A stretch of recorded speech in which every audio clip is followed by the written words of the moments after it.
来看立法院今仔要拼选罢法定修正草案的商讨，因为进前伫委员会1分钟就选罢法修正草案送出委员会，引起争议。民进党团昨暗的进入议场占领主席台，国民党立委今仔早起9点嘛冲入去议场，双方发生严重的冲突。民进党团是强调讲，调解协商还未处理进前会议无效，无应该违法甲草案送出委员会。那也是批评民进党亲像在戒严，双方冲突不断。伫中昼11点40分左右，立法院长韩国瑜伫国民党立委的保护上主席台宣布开会。韩国瑜嘛，才是讲举手来表决。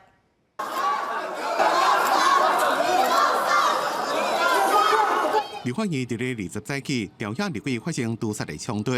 第二认为每一个出口拢互民进党用椅仔或者是人挡掉的。国民党的立委想要对后门入去，所互人泼水，互冲突是愈来愈激烈。国民党立委廖先祥想要甲人搬开，结果家己无徛在了，倒向徛，尾仔就互人围掉的。有人要甲伊扭起来，有人要甲伊杀倒，结果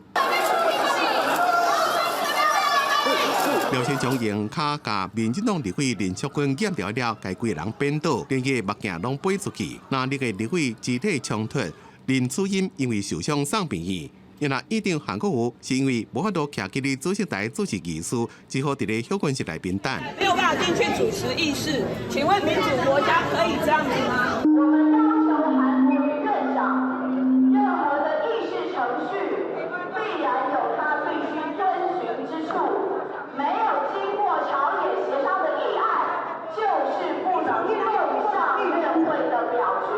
20立法院原本是要处理加严罢免连署的选罢法修正草案，大法官裁判限制提关的宪法诉讼法修正草案，结果全国税收分配在违法修正草案，民进党团为了要阻挡法案通过，为了为立委第10个案破坏议场的玻璃，占据主席台。